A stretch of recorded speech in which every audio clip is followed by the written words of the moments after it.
Morning morning everyone से बहुत नमस्कार। हाँ, सुमन आदित्य कुमार अरविंद कुछ जुड़ गए हैं। उम्मीद कर रहा हूँ कि आप तक मेरी आवाज साफ पहुंच रही है। आपने देखना सुनना शुरू कर दिया है। Manish, Arvind, Tunak, Sudhakar, Chandrapal, Raju, Vishal, Ankush, Purnesh Kumar, Sahu, Ravi Kumar. Good morning all of you. बेटा हमने पिछली क्लास में न्यूटन के जो गति के नियम थे 3 नियम पढ़ चुके हैं। आज हम क्लास में अगला चैप्टर स्टार्ट करेंगे जो मैकेनिक्स से रिलेटेड है, लेकिन uniform circular motion. Uniform circular motion, एक समान वृत्तीय गति, एक समान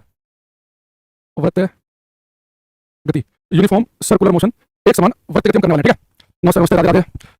रजनीश कुमार जी प्रणाम भैया, खुशहाल, अनुज, देव राय, भानु, प्रशांत, बिहारी बाबू, अनुसिंह राठौर, नमस्ते नमस्ते। तो इसका नाम सारा सुनिए, सारा गेम नाम से पता चलेगा आपको। आज हम पढ़ने वाले हैं कि यूनिफॉर्म सर्कुलर मोशन एक समान वृत्तीय गति क्या है। अगर आप जब पढ़ेंगे तो एक बात लिखा होगा कि वृत्तीय गति सर्कुलर मोशन। ठीक है, सर्कुलर मोशन का मतलब ये कि हमारा जो पार्टिकल होगा वो एक सर्कल पे मोशन करते दिखेगा। यानी कि अगर कोई कण कोई पार्टिकल एक सर्कल पे घूम रहा हो तो बेटा उसकी गति कौन सी गति कहलाएगी? सर्कुलर मोशन, वृत्तीय गति। आप खुद सोचो। अगर मैं कहूं हां भैया शिवरात्रि भी है, सबको हर महादेव, भगवान से आपके ऊपर पकड़ रहे तो मेरे ध्यान से निकल गया। जस्ट आज 5 लोग सारे बच्चों को है ना, हमारा भी वैसे, पर लेकिन अभी एक्चुअली आज मैं थोड़ा जल्दी गया। क्लास सब कुछ पूजा पाठ करके मैं 15 मिनट पहले बैठ गया क्लास होने से पहले, तो टाइम देखा था 7 बजे तो इसलिए दिमाग से निकल गया। चलो अनुभव देखो, तो अगर पार्टिकल जो है एक सर्कल पे गति करे तो उसका मोशन कहलाएगा सर्कुलर मोशन। क्या हम इस वाले मोशन को सर्कुलर मोशन कह सकते हैं? पार्टिकल जो है एक सीधी लाइन पे चल रहा हो, इसका मोशन तो स्ट्रेट लाइन मोशन होगा, ये तो कहलाएगा सर्कुलर। इन सर्कुलर मोशन की हम बात करेंगे तो पार्टिकल जो है इस गति करेगा एक सर्कल पे, एक वृत्त पे। दूसरी चीज यहाँ पे मैंने शब्द लिखा है यूनिफॉर्म, एक समान। यानी कि जो हम सर्कुलर मोशन पढ़ेंगे हमारे सिलेबस में जो वृत्त गति है वो हमारे सिलेबस में वो सर्कुलर मोशन है, वो वृत्त गति है। सर्कुलर मोशन वो वृत्त गति है हमारे सिलेबस में जिसमें वस्तु एक समान स्पीड से एक कांस्टेंट स्पीड भागेगा। लेकिन वो वृत्त गति पढ़ने के कारण जो है तो सर्कल भाग रहा हो तो उसकी गति जो है स्पीड जो है वो कम ज्यादा हो, एक समान गति से भाग रहा हो। अगर 4 मीटर पर सेकंड से भाग रहा हो, 40 भाग रहा है, 9 से भाग रहा है, तो मुझसे भाग रहा है, तो पढ़ना है एक समान वृत्त गति के बारे में। ठीक है, अब देखो लेना, मान लो कि हमारे पास में ये पार्टिकल सर्कल घूम रहा था और इसकी स्पीड तो एक समान है। मतलब यहाँ पे वाले पॉइंट पे स्पीड है v, ये भाग तो जा रहा है, इस पॉइंट पे चक्कर, हर पॉइंट पे स्पीड सेम होनी चाहिए। यहाँ भी स्पीड है v और यहाँ भी स्पीड है v, हर पॉइंट पे स्पीड सेम है। अब यहाँ पे चेक करूंगा, यहाँ भी स्पीड v होगी, यहाँ पर भी v होगी, यहाँ पर भी v होगी, यहाँ पर भी v होगी, हर पॉइंट पे स्पीड सेम होगी। तो एक समान वृत्त गति का मतलब है कि पूरी गति में स्पीड बदलनी नहीं चाहिए। ठीक, अच्छा, अब वन बाय वन हम इसको पोस्टमार्टम करेंगे, डिटेल में समझेंगे। देखो, जब ये पार्टिकल इस सर्कल पे गति कर रहा होगा, ये मोशन कर रहा होगा, यहाँ पे से ध्यान समझना, इसकी गति चल रही है। तो अगर कोई कण एक वृत्त गति में है तो उसकी डायरेक्शन फिक्स होती है या उसकी डायरेक्शन बीच में बदलती रहती है।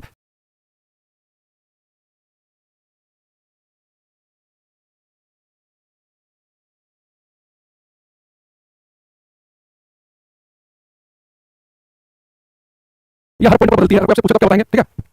आप कहेंगे कि सर अगर कोई वस्तु एक सर्कुलर मोशन में वृत्तीय गति में है तो उसकी डायरेक्शन तो हर पॉइंट पर बिंदु पे बदल रही है। जैसे मान लो आपको मन करा कि इस पॉइंट पर डायरेक्शन चेक करें कहां पर है, तो आप एक टेंजेंट इस पर से खींच देना, तो सर्कल पे जब टेंजेंट इस पर से खींचेंगे ना, इस पर से आपको पता ना कि वो पॉइंट इस पर से लाइन होती है जो सर्कल को एक ही बिंदु पर टच करे। तो ये सर्कल जो इस पर से टेंजेंट या डायरेक्शन बता रही है, तो इस पॉइंट पे डायरेक्शन ये पार्टिकल इस पॉइंट पे ये, इस पॉइंट पे ये, इस पॉइंट पे डायरेक्शन ये, इस पॉइंट पे ये, हर पॉइंट पर डायरेक्शन बदल रही है। इवन आप जस्ट अगला पॉइंट लेंगे डायरेक्शन बताएगा, ये पॉइंट डायरेक्शन बताएगा, ये बताएगा। तो अगर कोई वस्तु सर्कुलर मोशन होती है तो उसकी डायरेक्शन हर पॉइंट पर ही बदलती है, ईच पॉइंट पर। इस पॉइंट पर डायरेक्शन कुछ ठीक अगला पॉइंट से बदला डायरेक्शन कुछ अगला कुछ। अगर कोई वस्तु सर्कुलर मोशन में वृत्तीय गति में लगातार अपनी दिशा बदलती जा रही है, हर पॉइंट पर डायरेक्शन बदलेगी। तो पहला पॉइंट में लिखेंगे in circular motion, in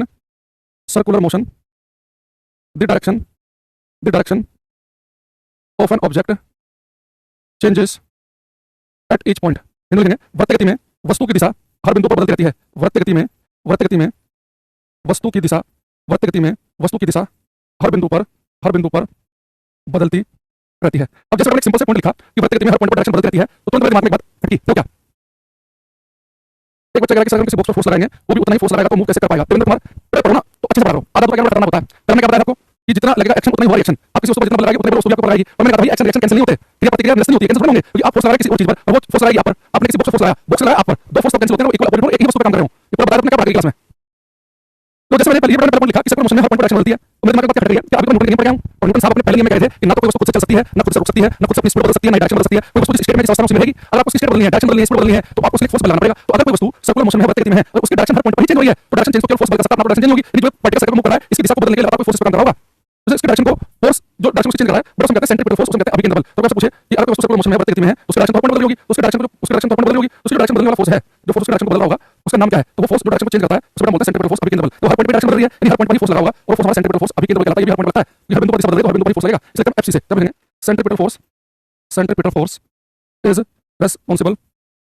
for circular motion, for circular motion. नहीं लिखेंगे ए लिखेंगे वृत्त गति के लिए जिम्मेदार बल अभिकेंद्र बल है। वृत्त गति के लिए जिम्मेदार बल अभिकेंद्र बल है। Centripetal force is responsible for circular motion. वृत्त गति के लिए जिम्मेदार बल अभिकेंद्र बल है। और जो सेंट्रीपिटल फोर्स है अभिकेंद्र बल, सेंट्रीपिटल फोर्स अभिकेंद्र बल, इसका सिंबल क्या होता है? लिखते हैं एफसी से सेंट्रीपिटल फोर्स अभिकेंद्र बल। अब जैसे मैंने कहा कि अगर कोई वस्तु सर्कुलर मोशन में है, वृत्त गति में है, तो उसकी गति को चेंज करने के लिए बल लगता है, उसको कहते हैं अभिकेंद्र बल। इसमें लिखा एफसी से। अब जैसे अभिकेंद्र बल आता कहां से है? ये ऐसा तो नहीं कि हमारे घर में कोने में बैठा है और हर एक वस्तु को देखता रहता है कि अच्छा आपको गोल घूमना है, सर्कुलर मोशन में आना है तो मैं चलो आ जाता हूं। तो वैसा नहीं है। ये सेंट्रीपिटल फोर्स अभिकेंद्र बल ये कोई नया बल नहीं है, पहले से ही मौजूद कोई बल बस अभिकेंद्र बल बन जाता है, उसको गोल घुमाने में हेल्प करने लगता है। आपको कुछ पता नहीं चला। एग्जांपल सुनेंगे 2-3 आपको क्लियर किया जाएगा। ठीक है, देखो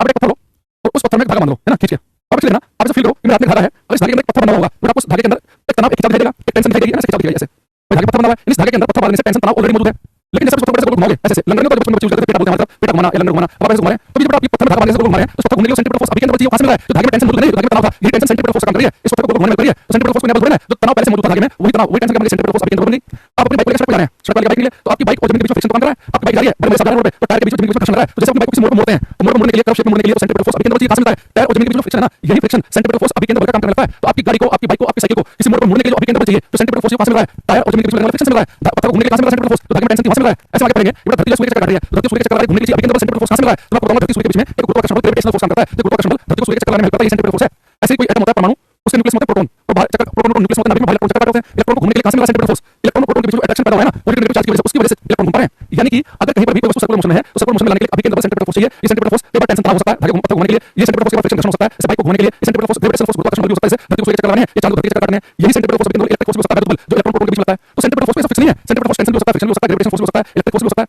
सुनने वाली बात है यार किसी वस्तु को सर्कुलर मोशन में आना है तो घूमने के लिए बल चाहिए उस बल का नाम है अभी के अंदर बल का और मैंने कहा कि अभी के अंदर कोई नया बल नहीं है सिस्टम में पहले से मौजूद कोई बल अभी के अंदर बल की तरह काम करने लगता है ठीक है अच्छा दूसरी चीज अब ये अगर आपसे पूछेगा सर्कुलर मोशन है तो जो फोर्स और एक्सेलरेशन है सॉरी जो वेलोसिटी और एक्सेलरेशन है इनके बीच का एंगल कितना होगा आप आंसर वेलोसिटी तो टेंजेंट की डायरेक्शन नहीं है वेग वेलोसिटी की डायरेक्शन होगी वेग की और F is equal to M जिस डायरेक्शन में नेट फोर्स लगा होगा उसी दिशा में एक्सेलरेशन भी होगा यानी एक्सेलरेशन का फोर्स का डायरेक्शन में इस डायरेक्शन में तो अगर आपसे पूछ ले इस सर्कुलर मोशन में वेलोसिटी वेग और एक्सेलरेशन त्वरण इनके बीच में कितना एंगल बनता है आप बोलेंगे 90 डिग्री एंगल बनता है इनके बीच में कितना कोण बनता है 90 डिग्री का तो सर्कुलर मोशन में वेलोसिटी और एक्सेलरेशन के बीच में बनता है 90 डिग्री ये मैं क्यों बताऊं याद करो मैंने आपको बताया था एक्सेलरेशन पढ़ाया क्लास में इस स्पीड का बढ़ना भी एक्सेलरेशन है इस स्पीड का घटना भी एक्सेलरेशन है और मैंने कहा कि डायरेक्शन का बदलना भी एक्सेलरेशन है तो मैंने आपको बताया था इस डायरेक्शन में वेलोसिटी वेग है अगर उसी दिशा में एक्सेलरेट करेगी तो स्पीड बढ़ेगी और वेलोसिटी के अपोजिट डायरेक्शन में एक्सेलरेशन और स्पीड बढ़ेगी लेकिन वेलोसिटी और एक्सेलरेशन दोनों 90 डिग्री एंगल पे होंगे तो इधर स्पीड बढ़ेगी नेगेटिव डायरेक्शन चेंज होगी तो सर्कुलर मोशन में एक समान गति में स्पीड में कोई फर्क नहीं पड़ता एक समान गति स्पीड एक समान से रहती है क्योंकि यहाँ पे जो एक्सेलरेशन है जो त्वरण है वो वेलोसिटी की वेग के 90 डिग्री एंगल पे है अगर एक्सेलरेशन वेलोसिटी की दिशा में होता है तो स्पीड बढ़ता अपोजिट में होता है तो स्पीड घटाता ये 90 डिग्री एंगल पे है तो डायरेक्शन चेंज करेगी तब लिखेंगे हम the angle between in circular motion in uniform circular motion the angle between velocity and acceleration is 90 degree एक समान वृत्त गति में एक समान वृत्त गति में एक समान वृत्त गति में एक समान वृत्त गति में एक समान वृत्त गति में वेग और त्वरण के बीच का कोण 90 डिग्री होता है तो याद करो मैं एक दिन पढ़ा था आपको जो क्लास लेकर आए हैं जो खुद लिखते भी हैं नोट्स बनाते हैं उन्हें पता है कि मैं पढ़ा था कि जिस डायरेक्शन में वेलोसिटी वेग है हालांकि इस बारे में आपको उसी दिशा में एक्सेलरेट कर रही हो उसी दिशा में एक्सेलरेट करने का मतलब है कि आप उसी दिशा में धक्का मारो फोर्स ला रहे हो तो वेलोसिटी और एक्सेलरेशन सेम डायरेक्शन में दोनों सेम है तो मैंने कहा कि स्पीड बढ़ेगी वस्तु की स्पीड बढ़ती जाएगी एक मैंने आपको बताया कि जिस डायरेक्शन में वेलोसिटी है अगर उसके अपोजिट डायरेक्शन में धक्का मारोगे यानी वस्तु अपोजिट डायरेक्शन में एक्सेलरेट करे तो स्पीड चाल घटती है एक मैंने आपको बताया था कि वेलोसिटी और एक्सेलरेशन मतलब वस्तु की वेलोसिटी इस डायरेक्शन में और एक्सेलरेशन इस डायरेक्शन 90 डिग्री एंगल पे तो स्पीड बढ़ेगी घटेगी क्योंकि क्या चेंज इन डायरेक्शन दिशा बदलेगी तो एक समान गति में जो वेग और एक्सेलरेशन है जो वेग और त्वरण है वेलोसिटी और एक्सेलरेशन है इनके बीच में कितना बनता है 90 डिग्री जिस डायरेक्शन में फोर्स होगा उस डायरेक्शन में एक्सेलरेशन भी होगा तो फोर्स और वेलोसिटी के बीच में 90 डिग्री का होता है इसलिए यहाँ पर स्पीड बढ़ती है घटती है स्पीड एक समान रहती है ठीक है अच्छा अब आते हैं फोर्थ पॉइंट पे ये फोर्थ पॉइंट आपको मुझे बताना है ये आपको बताओगे मैं पढ़ा उसके आधार पे एक समान वृत्त गति में यूनिफॉर्म सर्कुलर मोशन में एक समान वृत्त गति में एक समान रहती स्पीड बदलती नहीं है स्पीड लगातार सेम है तो एक समान रहती है तो एक समान रहती है स्पीड रहती है कांस्टेंट स्पीड चालू रहती है ये वेलोसिटी वेग बदलता है कि नहीं बदलता है एक समान रहती है स्पीड कांस्टेंट रहती है वेलोसिटी कांस्टेंट रहती है कि नहीं बताओ एक समान रहती है में स्पीड कांस्टेंट है वेलोसिटी वेग कांस्टेंट होता है कि नहीं ये बताना है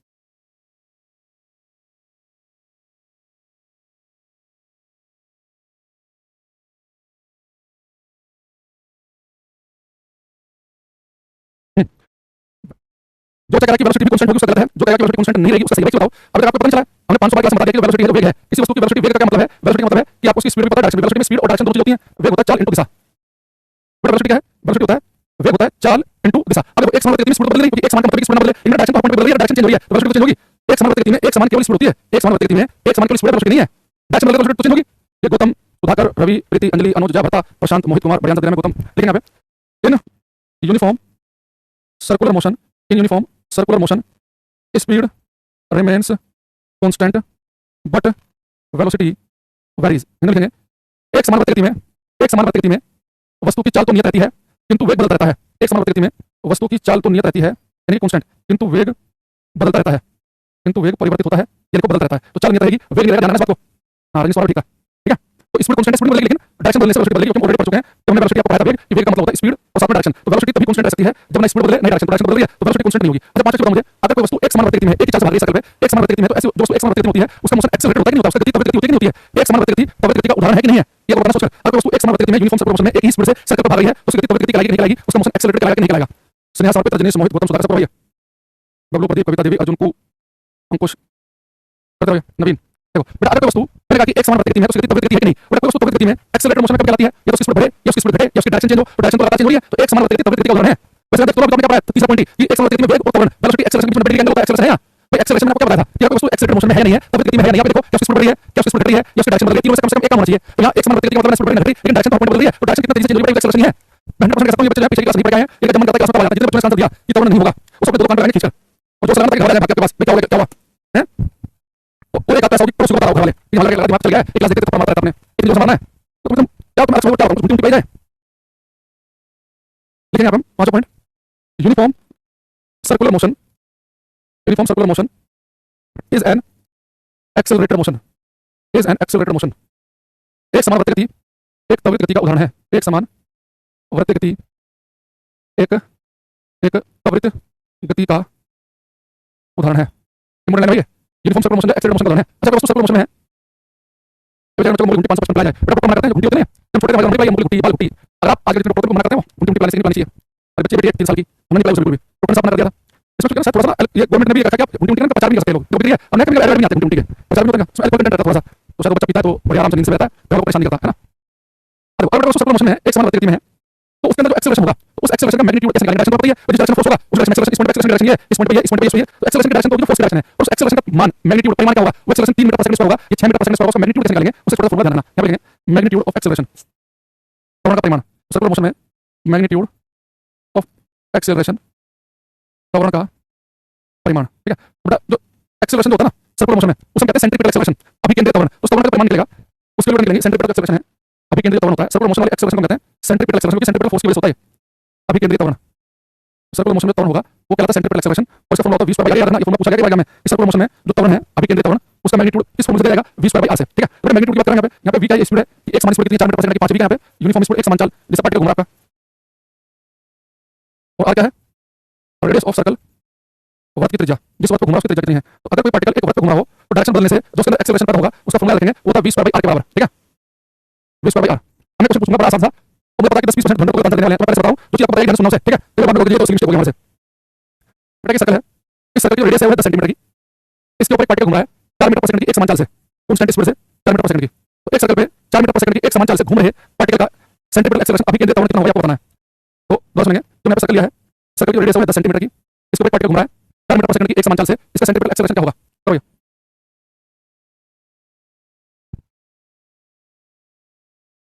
प्रदीप कुशवाहा का आंसर है गलत लगा, धर्मवीर का भी गलत लग रहा है, नवीन का शायद ठीक है, नवीन का सही है, तू का भी सही है, एक समय पांडे का सही है, बाकी दीपक बाबू सब गलत है, रिंकू गुप्ता का गलत है, अंजलि का गलत है। बेटा बताओ मैंने आपसे कितनी बार कहा कि जब आप न्यूमेरिकल करो तो आपको फॉर्मूला पता है कि सर्कुलर मोशन में एक्सेलरेशन का फॉर्मूला क्या है v² r, तो मैंने आपसे कहा कि जब वैल्यू पुट करो ना वो हमेशा बेटा आपको SI यूनिट यूज करनी है, यानी स्पीड तो सही रखा है 4 मीटर पर सेकंड, लेकिन रेडियस आपको देखिए 10 सेंटीमीटर की, तो 10 सेंटीमीटर को मीटर में बदल गया। वैसे देखो एक जब आप मीटर यूज करोगे सेंटीमीटर से हो जाएगा, जब न्यूमेरिकल करते हैं तो लंबाई को हमेशा मीटर में नापते हैं, मास द्रव्यमान को किलोग्राम में नापते हैं, टाइम को सेकंड में नापते हैं, मीटर किलोग्राम सेकंड को ध्यान रखनी है, तो सेंटीमीटर मीटर बदलने के 100 से डिवाइड करते हैं, देखिए जो कट गया तो रेडियस आई 1/10 मीटर की। अब मैं पुट करता हूं 20 का 16 रेडियस 1/10 10 जाएगा ऊपर तो 160 मीटर पर सेकंड इसका आंसर आएगा, ठीक है 160 1.6 वाला गलत है सबका, इतना भी 8/5 1.6 हम सब गलत है, मैंने जानबूझकर बीच में ये मिटा के दोबारा से रेडियस लिखी नहीं है ताकि आपको मैं तो बोला 10 सेंटीमीटर की 10 सेंटीमीटर की है, लेकिन सुनाई नहीं ध्यान देना, ये काम तुम पेपर में करोगे और सबसे दिक्कत ये है कि पहला ऑप्शन जो है वो 1.6 लिखा होगा, तो आप इसे क्रॉस चेक नहीं करोगे पेपर में क्योंकि आपको आंसर चल जाएगा। भाई जब न्यूमेरिकल करने बैठो तो न्यूमेरिकल रोज कहते हैं वहां से नहीं होते, तो बहुत बड़ा होता है किसी चीज का उससे यूनिट नहीं करते, वो सारे क्वेश्चन सही हो सकते थे बस वो ऐसे करते हैं कि ग्राम को किलोग्राम में बदला, सेंटीमीटर मीटर में बदला, किलोमीटर मीटर में बदला, मिनट सेकंड में बनाया, ये गलती करते हैं, ठीक। अच्छा वापस आ यहाँ पे अब मेरे पास में ये 5 पॉइंट आपको बताया, दोबारा छठा पॉइंट आएंगे, इंपॉर्टेंट पॉइंट है कि अगर कोई वस्तु एक समान वृत्त में है, कोई वस्तु यूनिफॉर्म सर्कुलर मोशन में है, एक समान वृत्त में, तो एक समान वृत्त में हर पॉइंट पर डायरेक्शन बदल गया, दूसरा डायरेक्शन बदल गया तो कोई फोर्स बदल सकता है, मैंने सेंट्रीपिटल फोर्स अभिकेंद्रित रखा। तीसरा प्रॉब्लम है कि एक समान वृत्त में फोर्स और वेलोसिटी के बीच एक्सेलरेशन के बीच एंगल है, वेग और त्वरण के बीच एंगल 90 डिग्री का है। फिर मैंने क्या बताया कि एक समान वृत्त में यूनिफॉर्म सर्कुलर मोशन में स्पीड कांस्टेंट होती है, लेकिन डायरेक्शन बदलने से स्पीड बदलती रहती है, और डायरेक्शन बदलने से एक्सेलरेशन पैदा होगा, उस एक्सेलरेशन का मैग्नीट्यूड होगा v² r आएगा, ठीक है। अब 6 पॉइंट पे आपने क्यों देखिए ये पढ़ा आपने बचपन में 9th क्लास में, अगर कोई वस्तु सर्कुलर मोशन में है, वृत्त गति में है और उसके ऊपर कोई पार्टिकल को रखा हुआ हो, समझ लो सर्कुलर मोशन में है और मैं उसको बैठ जाऊं तो क्या होगा, अगर कोई वस्तु सर्कुलर मोशन में वृत्त गति में हो तो जो ऑब्जेक्ट सर्कुलर मोशन में है अगर आप उसको बैठ गए ना तो आपको बाहर की तरफ एक फोर्स महसूस होगा, तो उसको हम कहते हैं सेंट्रीफ्यूगल फोर्स, उसको कहते हैं अपकेंद्रिबल। तो कोई वस्तु एक्सेलरेटेड मोशन में है, त्वरित गति में है, उसके ऊपर जो भी पार्टिकल बैठा होगा वो एक फोर्स को और फील करता है, उसको कहते हैं सेंट्रीफ्यूगल फोर्स, सेंट्रीफ्यूगल फोर्स अपकेंद्रिबल। इसमें कुछ सर्कुलर मोशन है तो सर्कुलर मोशन कैसा मोशन है, एक्सेलरेटेड मोशन, त्वरित गति वाला मोशन है, लिखा है circular motion is an accelerated motion, एक समान त्वरित गति का उदाहरण है। तो अगर वस्तु सर्कुलर मोशन में है और उसको आप बैठ जाओगे तो बाहर की तरफ एक धक्का फोर्स महसूस होगा, उसको कहते हैं सेंट्रीफ्यूगल फोर्स अपकेंद्रिबल। समझेंगे आराम से, तो बाहर की तरफ एक धक्का लगेगा, फोर्स लगेगा, ये क्या लगेगा सेंट्रीफ्यूगल फोर्स, सेंट्रीफ्यूगल फोर्स जो बाहर की तरफ लगेगा, ये बाहर को कहेंगे कहते हैं एब्सिड से, ये सेंट्रीफ्यूगल है, ये बाहर वाला। अब जैसे आप ध्यान देना, जैसे कि आप कभी किसी कार में बैठे हैं और कार जैसे किसी मोड़ पे तेजी से मुड़ती है तो मतलब कि बाहर की तरफ निकले, जो बाहर की तरफ में एहसास हुआ है कि बाहर की तरफ गिर रहे हैं, तो इसी चीज को मैं ऐसे समझा सकता हूं कि जब वस्तु सर्कुलर मोशन होगी तो आप उसके अंदर बैठे हैं तो बाहर की तरफ गिर रहे हैं क्योंकि आप बाहर की तरफ फोर्स धक्का लगा रहा है, सेंट्रीफ्यूगल फोर्स है। तो सेंट्रीफ्यूगल फोर्स अपकेंद्रिबल वो बल है जो बाहर की ओर लगे, रेडियली आउटवर्ड, त्रिज्या बाहर की ओर, त्रिज्या को बाहर की ओर बढ़ा दें, रेडियस को बाहर की ओर बढ़ा दें, तो सेंट्रीफ्यूगल फोर्स बाहर की ओर लगता है। तो सेंट्रीपिटल फोर्स वो फोर्स है सर्कुलर मोशन में लाने के लिए जिम्मेदार है, लेकिन जो सर्कुलर मोशन में है उसके ऊपर जो पार्टिकल बैठ जाएगा वो बाहर की तरफ एक धक्का महसूस करेगा, उसे कहते हैं सेंट्रीफ्यूगल फोर्स अपकेंद्रिबल। जो सेंट्रीफ्यूगल फोर्स है ये जो अपकेंद्रिबल है ये इसे हम सूडो फोर्स कहते हैं, छद्म बल। ये फोर्स जो है ना ये आपको हर फ्रेम में नहीं दिखेगा, मान लो कि जो व्यक्ति बाहर खड़ा है, एक व्यक्ति सर्कुलर मोशन में है, एक व्यक्ति बाहर खड़ा है, तो सेंट्रीफ्यूगल फोर्स उसे महसूस होगा जो वस्तु सर्कुलर मोशन में उसके ऊपर ठीक बैठा वही मान होगा, बाहर को पता भी चलेगा कि फोर्स लगा हुआ है इसके ऊपर, जैसे फोर्स को कहते हैं छदम बल, सूडो फोर्स, जो सबको ऑब्जर्व ना हो, पर्टिकुलर केस में ऑब्जर्व हो, यहां पे ध्यान रखना, ये बाहर की तरफ सेंट्रीफ्यूगल फोर्स लगता है, ये फोर्स जो है ये उतना ही महसूस होगा इसके ऊपर बैठे व्यक्ति को, इसका मान उतना ही होगा जितना कि सेंटीमीटर लगा है, तो उसको सर्कुलर मोशन में लाने के लिए सेंटीमीटर फोर्स 1000 न्यूटन है, सेंटीमीटर फोर्स तो बाहर को कितना महसूस होगा, वो भी 1000 न्यूटन का होगा। ठीक है भाई, centrifugal force, centrifugal force is equal and opposite to centripetal force. Group हमारा वैसे पता चल जाएगा वो, है ना। देखेंगे अब हम देखेंगे अब केंद्रीय बल का मान अभिकेंद्र बल के बराबर किंतु विपरीत दिशा में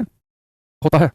जो सेंट्रीफ्यूगल फोर्स है वो सेंट्रीपिटल के बराबर होता है, दोनों फोर्स बराबर होंगे लेकिन अपोजिट डायरेक्शन लगा माइनस लगा दो, और वैल्यू कैसे बटा एब्सोल्यूट होता है में और सर्कुलर मोशन में एक्सेलरेशन कितना होता है 20 r। तो सेंट्रीपिटल और सेंट्रीफ्यूगल फोर्स दोनों की वैल्यू होती है सेम, लेकिन दोनों अपोजिट डायरेक्शन होते हैं। सेंट्रीपिटल जो लगता है वो लगता है केंद्र की ओर, मैं यहाँ पे लिख देता हूं, ये सेंट्रीपिटल फोर्स है, ये सेंट्रीफ्यूगल दोनों का मान बराबर होगा लेकिन अपोजिट डायरेक्शन होगी इनकी। तो सेंट्रीपिटल फोर्स है ये लगता है केंद्र की ओर, सेंट्रीपिटल फोर्स अभिकेंद्र बल ये लगता है टुवर्ड्स द सेंटर, केंद्र की ओर। इनका सेंट्रीफ्यूगल है F C dash, centrifugal force अब केंद्रीय बल ये लगता है त्रिज्यता भाग की ओर, रेडियली आउटवर्ड त्रिज्यता बाहर की ओर, रेडियली आउटवर्ड त्रिज्यता बाहर की ओर। ठीक है, तो बस किस मोड़ मुड़ेगी तो सेंट्रीफ्यूगल फोर्स की वजह से बाहर की तरफ महसूस करते हो, बस मैं आकार में बाहर की तरफ फोर्स लगता है। ठीक है, अब इसका कुछ एग्जांपल समझेंगे तो बढ़िया पसंद आएगा, कुछ एग्जांपल देख लेते हैं इसके। सेंट्रीफ्यूगल फोर्स एग्जांपल इंपॉर्टेंट है, देखेंगे एग्जांपल्स ऑफ सेंट्रीफ्यूगल फोर्स। अब केंद्रीय बल के उदाहरण देखो, इसके एग्जांपल सारे काम के इंपॉर्टेंट है और आसान भी, आप एक बार में याद करोगे जब दिक्कत नहीं आएगी। देखो जैसे आपने देखी होगी कि आपकी मम्मी जो है वो कई बार दही ली उन्होंने और दही के अंदर मथनी डालती होंगी, मथनी या किसी एरिया में से दही कहते हैं हमारे क्षेत्र में दही का आता है, मथनी जब रही है तो उसे चलाती होंगी दही के अंदर, हाथ से दही कम है। ठीक है, अगर दही ज्यादा मात्रा में है तो हो सकता है कि बड़े वाले रस्सी बांध के ऐसे कर दी होंगी, या आजकल बिजली वाली आती है, लेकिन सबका एक ही काम है कि जब दही को मथनी को चलाओगे हाथ से मशीन से तो दही के अंदर मथनी चलेगी ना, तो उस मथनी का एक मात्र काम है कि दही को सर्कुलर मोशन में प्रत्येक में लेके आना। अब दही सर्कुलर मोशन में प्रत्येक आएगी, अगर दही सर्कुलर मोशन आएगी तो दही के अंदर मक्खन वाले पार्टिकल्स हैं उन पर बाहर की तरफ लगेगा सेंट्रीफ्यूगल फोर्स। अब केंद्रीय बल तो सेंट्रीफ्यूगल फोर्स की वजह से सारा मक्खन है ना वो बिल्कुल बाहर की तरफ मट्टी की दीवार से चिपक जाएगा और आपको क्या मक्खन मिलकर बैठ लेंगे, तो दही से मक्खन अलग होता है, वो किस फोर्स की वजह से होता है, सेंट्रीफ्यूगल फोर्स की वजह से। ऐसा दूध लो, दूध के अंदर से मक्खन चलाओ तो दूध सर्कुलर मोशन आएगा, उसके अंदर जो क्रीम वाला पार्टिकल है जो फैट है वो सेंट्रीफ्यूगल फोर्स की वजह से अलग हो जाएगा, तो दूध से क्रीम का अलग होना हो चाहे दही से मक्खन का अलग होना हो वो हम क्या कहते हैं, उसको कहते हैं सेंट्रीफ्यूगल। जब देखेंगे ये बताता है पहला दूसरा example, separation of butter from curd, दही से मक्खन का अलग होना, दही से मक्खन का अलग होना। ठीक है, हम separation of cream from milk, दूध से क्रीम का अलग होना, दूध से क्रीम का अलग होना। तीसरा जब आपने देखी होगी कि मैंने आपसे क्या कहा भाई सुनील कुमार तुम परेशान हो, दिमाग से चलोगे तुम चाहे क्लास में उन्हें आगे क्लास में लिक्विड क्लास है, लिक्विड क्लास होगी तो रिप्लाई कैसे करेगा आपका, लिक्विड क्लास है क्या टाइम सारा नहीं पढ़ना तो पैसे नहीं है और ज्ञान जो छाटना है वो छाटना है, तो सारा पैसा नहीं। लिक्विड क्लास है क्या एक सब लोग आते हैं क्लास में और ऐसे टैग लगाते हैं किसी को पहचानने भी करना है। अब दूध से क्रीम का अलग होना हो तो जैसे मक्खन का अलग होना है सेंट्रीफ्यूगल फोर्स है। अगर मैंने आपको बताया कि बस में कार में है बस किसी मोड़ पे तेजी से मुड़ेगी तो भाग की तरफ लगता है आपको धक्का लगता है कि भाग की तरफ हो रहा है, उसे ये भी बोल सकते हैं कि सेंट्रीफ्यूगल फोर्स की वजह से है। ठीक है, ये आपने देखोगे आपने जो बाइक की रेस लगाते हैं, आपने कभी जो रेसिंग वाली बाइक चलाते हैं लोग तो उनके जो ट्रैक होता है बीच में उनका कर्व होता है, ट्रैक होता है, तो किसी मोड़ पे तेजी से मुड़ते हैं बाइक वाले, वो किसी मोड़ मुड़ने वाले होते हैं लगभग वो क्या होता है वो अपने सारे शरीर को जमीन से छुपाने की कोशिश करते हैं। तो किसी मोड़ बाइक वाला बंदा अपने को कुछ झुका लेता है, उसको पता है मैं किसी मोड़ मुड़ूंगा तो भाग सेंट्रीफ्यूगल फोर्स की वजह से बाइक से प्रॉब्लम है वो करते हैं अपनी बाइक को किसी मोड़ लगभग झुका लेते हैं ताकि सेंट्रीफ्यूगल फोर्स है वो उनकी बाइक को सीधा करने में खर्च हो जाए। और जब बचपन में साइकिल चलाना शुरू की थी तो मैं शुरुआत में याद करो शुरुआत टाइम साइकिल चलाना शुरू किया तो मोड़ पर शुरुआत नहीं कराती थी, हम साइकिल लेकर जैसे मोड़ आता ना हम साइकिल को मोड़ देते थे, हम साइकिल करते थे, लेकिन हमने साइकिल चलानी सीखी अच्छे से तो साइकिल मोड़ पर कंप्लीट करते थे, साइकिल को साइकिल मोड़ लेती थी क्योंकि हर क्या सेंट्रीफ्यूगल फोर्स लगा है साइकिल को सीधा करने में खर्च हुआ है। तब लेकिन outward force on A motorcyclist, outward force on A motorcyclist in a circular track, किसी वर्ताकार मार्ग में मोटरसाइकिल सवार पर भार की ओर लगने वाला बल, किसी वर्ताकार मार्ग में मोटरसाइकिल सवार पर बाहर की ओर लगने वाला बल। ठीक है, बहुत लिखने पर वॉशिंग मशीन, तो वॉशिंग मशीन जो है ना वहां पे सेंट्रीफ्यूगल फोर्स कैसे काम करता है, वॉशिंग मशीन में भी और आपको ऑटोमेटिक वॉशिंग मशीन हो। ठीक है, तो ये डिफरेंस बिटवीन खोजना है तो हिंदी के लिए इंग्लिश के लिए है ना, what is difference between centrifugal force and acceleration of direction, acceleration को शब्द नहीं बनता तो डायरेक्शन ऑफ एक्सेलरेशन बनेगा, क्या लिखना चाह रहे हो तुम, ये कौन सा पढ़ा आपने इंग्लिश, एक आपको कॉन्फ्रेंस देखने में अच्छा लगा आपने एक लाइन लिखी उसमें दो लाइन ग्रामेटिकल मिस्टेक कर दी और तीसरा क्या पूछना चाह रहे हो पता चला टीचर को, मजा आ गया। कॉन्फ्रेंस होना चाहिए जीवन में, सही गलत तो क्या आदमी सीखता रहता है, तो आप ऑटोमेटिक वॉशिंग मशीन देखी होगी आप उसको डालें और अपना बना दिया। ठीक है, और उसको क्या करते हैं ऐसे उसके अंदर पानी के अंदर से निकलेंगे, पानी के अंदर से फिर निकलेंगे सब कुछ होगा तो लास्ट में क्या होता है, लास्ट के 10-15 मिनट वॉशिंग मशीन स्पिन करती है, पता क्या कहते हैं कि वॉशिंग मशीन को स्पिन मोड पे लगा दो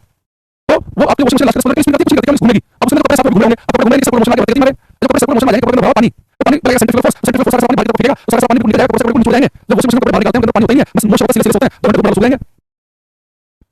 तो वॉशिंग मशीन का कपड़ा सूखना हो वो भी कैसे एक्सप्लेन कर सकते हैं सेंट्रीफ्यूगल फोर्स से सारी चीजें। ठीक है, अच्छा अच्छा एक मैं आपको दोस्तों बता दूं मैं केवल क्वेश्चन पूछूंगा जितना आपको पढ़ा है मैंने तो मोटिव में आपको क्या कि मोटिव में किसी बाइक को या गाड़ी को सर्कुलर मोशन में बढ़ते गति में लाने के लिए जिम्मेदार कौन सा बल है मोटिव में तो सेंट्रीफ्यूगल फोर्स है किसी वस्तु को बढ़ते गति में लाने के लिए जिम्मेदार सेंट्रीफ्यूगल फोर्स अभी केंद्र बल जब आपसे कहे इस मोटिव में बाइक चला रहा है जो बाइक सवार है उस पर भार क्यों लगने वाला बल वो कौन सा सेंट्रीफ्यूगल फोर्स है वो केंद्र बल है ठीक है अब एक कुछ देखो क्वेश्चन पूछेंगे यूट्यूब क्लास को एक्चुअली क्या मैं किताब पे काम कर रहा हूं मैं चाहूंगा कि बुक पे काम हो जाए तो मैं यूट्यूब पे शुरुआत में क्वेश्चन प्रैक्टिस कराएं हम तो उस बुक में से ही क्वेश्चन लेकर आए आपको हम ऐसे नहीं करेंगे सीधे बुक पब्लिश कर दें पहले आप देखो क्वेश्चन जो हम कराएंगे वो आपको काम के लग रहे हैं क्या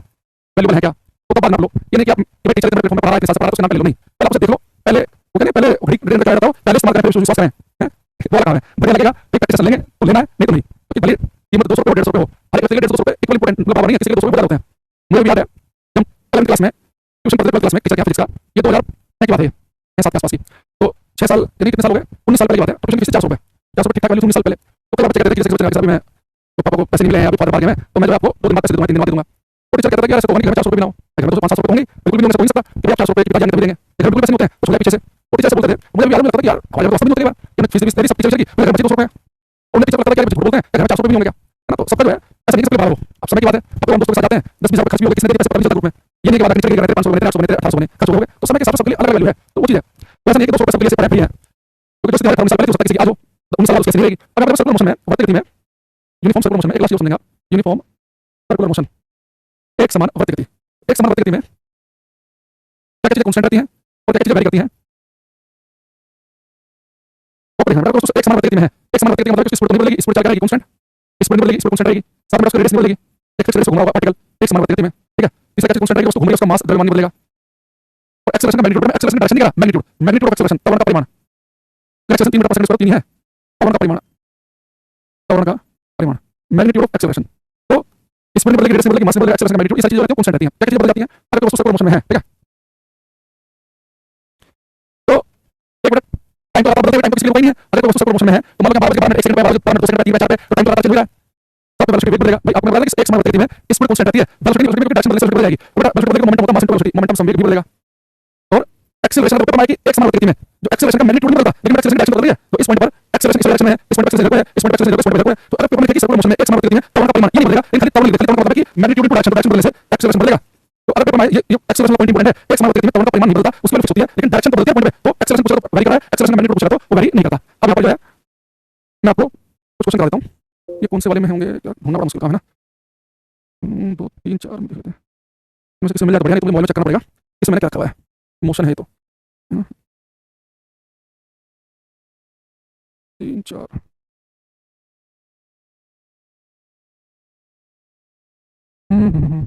मैं तो नहीं है चलो पहले एक तो मैं तो ढूंढ रहा हूँ एक के बारे में मुझे पता है कि उसमें कहीं कुछ क्वेश्चन पहले उसे ओपन कर लेते हैं फिर आएंगे मैं तब तक चेक कर लूँगा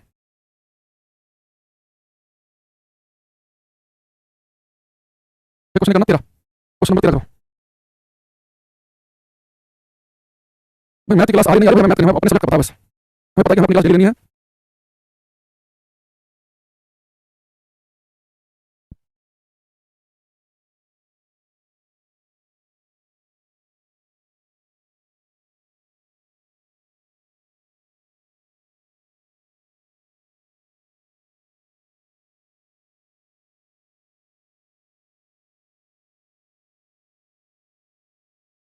बात भूल गया ठीक है चलो पहले करते हैं ताकि एक वस्तु एक्स बढ़ती है वस्तु की चाल के बाद में कौन सी मात्रा स्थिर रहती है अगर वस्तु सर्कुलर मोशन में है तो वेलोसिटी उसकी गति बदलती है वेलोसिटी बदलती है स्पीड बदलती है ठीक है और एक्सेलरेशन का मैग्नीट्यूड नहीं बदलता तो क्या बनेगा सी ऑप्शन इस पर ठीक है ये खाली स्पीड का चल रहा है ना ये चीज नहीं बदलती उसमें मैग्नीट्यूड ऑफ एक्सेलरेशन बदलता है आप लोग ध्यान दे रहे हो एक बी ऑप्शन बता दे रहा है क्या करना बताऊंगा आप सुना रहा बच्चों को कितना कम कंपटीशन है बताने के बाद ठीक कर पा बच्चा एक समान बढ़ते चाल में घूम रहा है इसकी चाल v और वृत्त का पाथ आर का आगे फॉर्मूला है v/r अंदर का बनेगा इसका ऑप्शन बनेगा v/r सिंपल सिंपल में टाइम खराब करेंगे अपना ठीक है कि खाली जाना की क्रिया द्वारा उसके स्पिन डायरेक्शन हो जाता है उसमें डायरेक्शन हो जाता है सेंट्रीफ्यूगल फोर्स की वजह से ठीक है ये सारे आसान थे मैं प्रैक्टिस सेट ओपन कर रहा हूं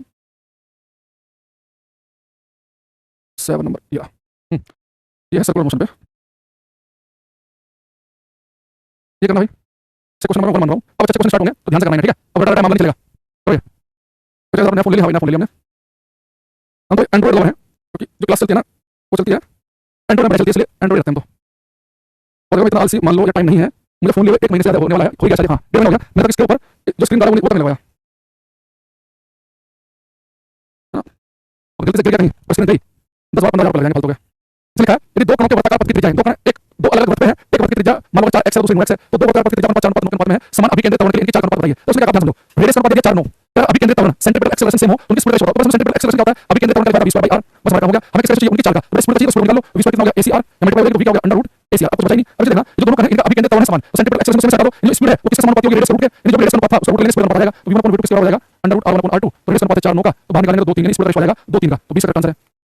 ये तो बता समझ गलत है। लव किस में ये बता रहे हैं गलत है इनका। सालू का भी ठीक है, मिस्त्री का गलत है, धर्मी का ठीक है। आपको चीज समझ आ रही उसने आपकी पॉइंट पढ़ो। उसने कहा कि सर्कुलर जो ट्रैक है उसकी रेडियस जो है उनका अनुपात है 4 9। अगर सेंट्रीपिटल एक्सेलरेशन सेम हो तो स्पीड रेशियो बताओ। तो सेंट्रीपिटल एक्सेलरेशन अभी केंद्रित त्वरण होता है क्या? v² r। आपको रेशियो किसका पता है? स्पीड का वाला निकालना पड़ेगा ना। तो स्पीड का अंडर रूट acr। अब सेंट्रीपिटल एक्सेलरेशन दोनों के सेम है। स्पीड रेडियस रूट के समानुपाती है। जब रेडियस अनुपात है उसका रूट ले लो तो 4 9 का रूट ले लो 2 3 आएगा। हमें बताएगा सब कुछ भी पता चलेगा, कोई फायदा नहीं बनेगा।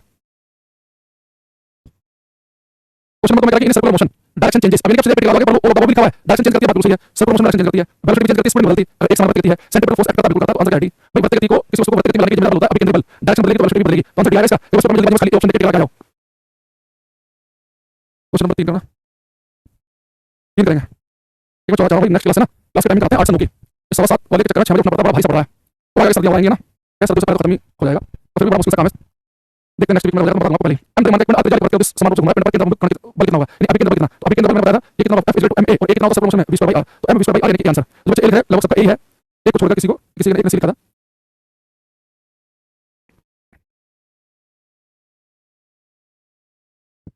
तो इस क्वेश्चन को अपना ऑप्शन एलिमिनेशन से करो। जो जो आपको पता है उसके आधार पर करो। एक आध पॉइंट नहीं पता है तो कोई बात नहीं, ठीक है ना। ट्राई करो फिर भी। क्वेश्चन नंबर 4 एक आदमी में कौन सा कथन सही है? पहले है circular motion is always an accelerated motion. वर्ताकार गति सदैव त्वरित गति है। मैंने आपको बताया था 5 पॉइंट। इस circular motion accelerated motion example है क्यों? सर्कुलर मोशन डायरेक्शन बदलेगी तो एक्सेलरेटेड मोशन तो होगी। ये तो सही है। हमें सही कथन ढूंढना है, ढूंढो कि सही पूछा है कि गलत सही पूछा। तो ये तो आंसर होगा, इसमें ये नहीं है, इसे हटा दो। ठीक है ये कहा कि work done by centripetal force on body is always non zero. किसी पिंड पर अभी केंद्र बल क्या सुनिए तो वर्क डन तो आपने बताया छोड़ दो। ये option centripetal force on body moving uniform speed circular motion m² r। तो पिछले क्वेश्चन में बताया कि सेंट्रीपिटल फोर्स होता है m² r यानी कि c भी सही है तो c भी सही तो गलत हो गया। इनमें से पता है कि ac ये भी सही है ये भी। अब इनकी b और d में से कौन सा आंसर है? अब जब मैं आपको चैप्टर पढ़ाऊंगा वर्क पावर एनर्जी तो उसमें आपको बताऊंगा वर्क पावर एनर्जी वाले चैप्टर में कि सर्कुलर मोशन में किसी बल के द्वारा क्या क्या कार्य हमारे सर्कुलर मोशन में तो सेंट्रीपिटल फोर्स होता है सेंटर की तरफ को वेलोसिटी की डायरेक्शन है ये। और हमने पढ़ा कि वेलोसिटी वेग क्या होता है? विस्थापन बटे समय डिस्प्लेसमेंट अपॉन टाइम। वेग वेग की डायरेक्शन होगी वो तो डिस्प्लेसमेंट की विस्थापन की होगी। यानी डिस्प्लेसमेंट की डायरेक्शन होगी यानी कि अब एक वर्क फॉर्मूला पढ़ेंगे आगे चल के जो 7 क्लास के बाद की बात होता है F cos थीटा बल गुना विस्थापन इनटू cos थीटा। तो सर्कुलर मोशन में बल और विस्थापन के बीच का एंगल होता है 90 डिग्री और cos 90 की वैल्यू होती है 0 तो वर्क होगा 0। इस सर्कुलर मोशन में आपको पढ़ाऊंगा भी याद करने के लेना इस सर्कुलर मोशन में किसी बल के द्वारा क्या कार्य हमेशा 0 होता है जबकि कार्य 0 नहीं होगा ये गलत हो गया। Work done by force in circular motion का होता है 0 तो ये भी गलत नहीं, आंसर बनेगा स्टेटमेंट बी। तो वर्क होता है बल गुना विस्थापन into cos theta, force into displacement into cos theta. तो डिस्प्लेसमेंट और फोर्स के बीच का एंगल 90 डिग्री होता है सर्कुलर मोशन में। तो cos 90 के लिए 0 तो वर्क क्या बनेगा 0 टाइम होगा ये बच्चा टाइम हो गया। ओके चलो अगर तुम लोग बेटा जो बच्चा घड़ी देख कर पढ़ेगा ये बड़ा गलत चीज है। घड़ी देख कर पढ़ना है ना, जब पढ़ते हैं जब तक मन लगा पढ़ते रहो। मन नहीं लगा तो ये मतलब कि आधा घंटे हुआ कि 4 घंटे हुए हैं। जैसे मेरे को याद है मैंने छोटे मैंने बेटा किया मैकेनिकल से तो उससे जो मिलने में दिक्कत आ रही थी जो वो मिली काफी प्रयास के बाद बहुत मुश्किलों के बाद और जब मिली तो बहुत ज्यादा सैलरी मिल रही थी। तो मैंने समझाई कि भाई जब आप नौकरी कर रहे हो ना पहली बार